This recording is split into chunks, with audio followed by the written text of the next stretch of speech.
আব্দুল্লাহ রাগিব, বন্দরনগরী চট্টগ্রামে গত বেশ কিছুদিন ধরে এমনিতেই ছোট বড় নানা ধরনের ঘটনা ঘটছে এবং আগামীকালকে কেন্দ্র করে নিরাপত্তা ব্যবস্থা নিশ্চয়ই এরই মধ্যে বাড়তিভাবে আপনার চোখে পড়ছে।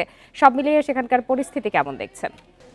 জি, আমরা যদি নিরাপত্তা পরিস্থিতির কথা বলি, চট্টগ্রামে সকাল থেকে নগরীর গুরুত্বপূর্ণ সবগুলো মোড়ে পুলিশের উপস্থিতি ছিল, কিন্তু দুপুরের পরে অর্থাৎ কিছুক্ষণ আগে চট্টগ্রাম নগরীর 2 নম্বর গেট এলাকায় যেটি সাবেক শিক্ষামন্ত্রী মহিফুল হাসান চৌধুরী নফেলের বাসভবন, সেই বাসভবনে পুলিশ কিছুক্ষণ আগে অভিযান চালিয়েছে। এখানে একটি খবর ছিল পুলিশের কাছে যে ছাত্রলীগ যুবলীগের কর্মীরা এখানে অবস্থান করছেন এবং আগামীকালকে যে কর্মসূচি সেই কর্মসূচি ঘুরিয়ে এখানে তারা অবস্থান নিয়েছেন এবং তাদের জন্য বিভিন্ন বাইরে থেকে খাবার দাবার অর্ডার করা হচ্ছিল। এই একটি খবরে পুলিশের একাধিক টিম এখানে আসে।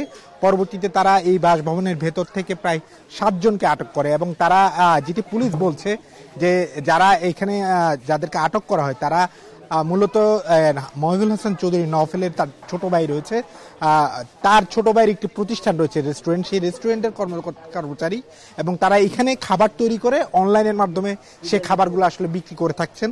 ফলে সেই তথ্যটি আসলে উল্টো চলে আসার কারণে তারা পুলিশ এখানে এসে এখানে আসলে এখানে যারা তাদের আত্মীয় স্বজন অর্থাৎ সাবেক শিক্ষামন্ত্রীর পরিবারের কোনো সদস্যকে পাওয়া যায়নি, কেবলমাত্র বাড়ির যে নিরাপত্তা প্রধান রয়েছেন তাকে পাওয়া গিয়েছে এবং যে 7 জনকে আটক করা হয়েছে তার রেস্টুরেন্টের সাথে যুক্ত কর্মচারী, তাদেরকে পরে জিজ্ঞাসাবাদ করার জন্য থানায় নিয়ে যাওয়া হয়েছে। এছাড়া এখানকার যে সিসি ক্যামেরা রয়েছে সেই সিসি ক্যামেরার ডিভিআর বক্সটিও পুলিশ জব্দ করে।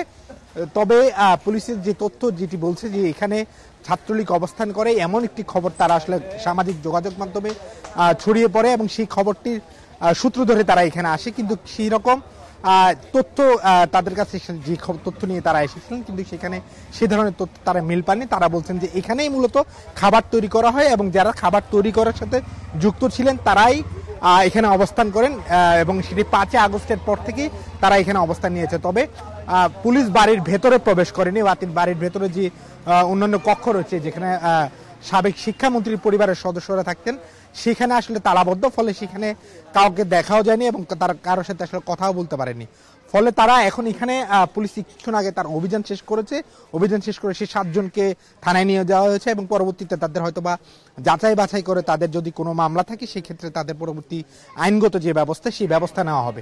এখন পর্যন্ত চট্টগ্রাম নগরীর যে আইন শৃঙ্খলা পরিস্থিতি, আগামীকালকের কার্যক্রম নিষিদ্ধ যে আওয়ামী লীগ এবং ছাত্রলীগের যে আগামীকালকে যে প্রোগ্রাম রয়েছে সেই কর্মসূচিকে ঘিরে পুলিশের অবস্থান একেবারেই সশস্ত্র রয়েছে। পুলিশের প্রত্যেকটি মোড়ে মোড়ে এবং প্রত্যেকটি পাড়া মহল্লায় তারা যে অভিযান সেই অভিযান অব্যাহত রেখেছে এবং আজকের যে নির্দেশনা পুলিশের চট্টগ্রামের মেট্রোপলিটন পুলিশ কমিশনার তরফ থেকেও একটি নির্দেশনা রয়েছে, সর্বোচ্চ সংখ্যক গ্রেফতারের নির্দেশনা রয়েছে মাঠ পর্যায়ে পুলিশের এবং সেই নির্দেশনা অনুযায়ী পুলিশ কাজ করছে।